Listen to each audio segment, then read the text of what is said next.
Hey guys, it's Godbars here, the self-proclaimed hip-hop historian, and this is the 261st episode of my series, where I grab a vinyl from my collection, talk about why I love it, what influence it has, and what its place is in the grand scheme of hip-hop. So this is one of those picks where I've gone back and forth on when I should cover it a million times, because it seems to have a very divisive nature when it comes to what any given hip-hop fan might think about this full-length debut by one of the most popular names in 90s contemporary rap, Mase. I feel like we can all acknowledge and pretty comfortably say, this dude has reached a new precedent in his lengthy career, from the massive unforeseen success of his It Is What It Is podcast that he does with Cameron, someone he was actually beefing with for a good couple decades at least. Starting off as his close childhood friend even before that. However, the thing with Mase is he exists within a very small group of rappers who were insanely popular at a certain period of time and sold millions upon millions of records, yet somehow simultaneously still managed to be underrated as actual MCs and artists. And I, for one, never really understood the disdain directed toward this dude throughout the late 90s and early 2000s. But I can make a pretty good assumption as to what happened with Mase's career after his 1997 debut Harlem World here, as well as the 1999 LP Double Up, because it was around this point in the late 90s where Murda Mase inevitably ended up turning into one of hip-hop's biggest poster children for that flashy, Puff Daddy-inspired, shiny suit bad boy era, even having his debut here go quadruple platinum, before departing to become a pastor and dropping his final album in 2004 with Welcome Back. At the time of writing this, P. Diddy hasn't exactly been the most popular dude in the world, but despite me putting this review together a month or two in advance, I can pretty confidently assume that by the time you're actually watching this, Puffy is going to still be in the doghouse. I mean, at this point, he would need to pull a pretty big miracle out of his ass to escape the situation he's gotten himself into, and even then, I think the best he can hope for is being able to disappear off the map and live on an island somewhere, because there's really no chance he'll be able to release any form of music or even get away with what he's been doing the last decade or so, where he's just a famous personality we see a story on from time to time. Considering today's LP of discussion isn't an actual Diddy release, I am going to get off this topic. I just wanted to give it a little bit of attention for the sake of transparency. Though the last thing I will say on the issue is it really gets on my nerves personally when I see people take some bullshit list of every celebrity who's ever been seen at any party put through over the last 30 years and act like that somehow makes them comparable or involved in the more nefarious activities. Those types of people who laud those baseless accusations will say things like, "Oh, your eyes are closed, it's right in front of you, you're just a sheep," in response to any pushback. But if you actually think about it and use common sense,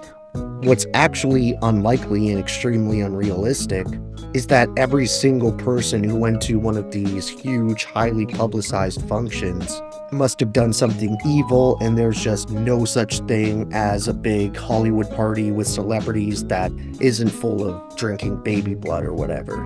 But getting back to Murda Mase's smash of a debut LP here, this thing was pretty much as big of a success as you could feasibly ask for at the time, with numerous hit singles and giant memorable moments. This is a great example of a record where the reception heavily depends on not just when you were born, but where you were born. Because from what I can tell, the vast majority of people who were hip-hop fans in New York throughout the 90s remember Harlem World as an undeniable classic. However, I've heard a good amount of more golden age hip-hop listeners and fans from other states who don't necessarily seem to hold the same reverence. And on one hand, I can understand the disdain for the extremely simple and unimaginative loops Diddy usually would put forward, but on the other hand, it was sort of the new standard at the time. Plus, with how many lazy producers use a similar practice today, I can't hold his feet to the fire over that one too hard. And the beats ultimately do their job, which is setting up a catchy and infectious bass level for Mase to come in with his smooth as butter voice and flow to match. which he uses to flex his pretty underrated pen. If you need a more current example of how this dude still has it, even in the 2020s, check out his epic feature on Gorilla Lion Hyena a couple years back, which was a posse cut he did with Cameron and Jadakiss, where I would actually maintain he has the best verse of all three, even though they all snapped. Puff may have done a good amount of executive production and co-production on Harlem World, but you still have to count for other talented names that lent their skills, including D-Dot, The Hitmen, Jermaine Dupri, The Neptunes, Dane Grease, Mo Suave, and while he doesn't actually make any of the beats on this one, I still have to give a shout out to Easy Mo B, who really doesn't get his deserved credit for playing a giant role in basically creating the Bad Boy Records sound and making it what it was. Then when it comes to the features on here, outside of the Diddler obviously, we get appearances from Billy Lawrence, Total, Lil C's, 112, Monifa, Black Rob, DMX, The Lox, Lil Kim, 8Ball and MJG, Busta Rhymes, and Jay-Z. With my top 3 favorite songs on this one, I think I would have to go with Feel So Good, Looking at Me, and of course the all-time great posse cut, 24 Hours to Live. Then for my honorable mentions that didn't quite make that top tier, I want to shout out Take What's Yours, People Wanna Act, I Need to Be, Do You Wanna Get Money, Love You So, The Player Way, What You Want, Cheat on You, and Wanna Hurt Mase. Thank you for watching my 261st video. Next time we're coming back over to the West Coast to cover an LP I've been looking for a long time.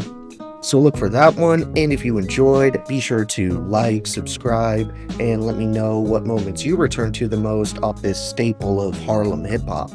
Don't forget to have a great day, and I'll see you next time, okay? Alright.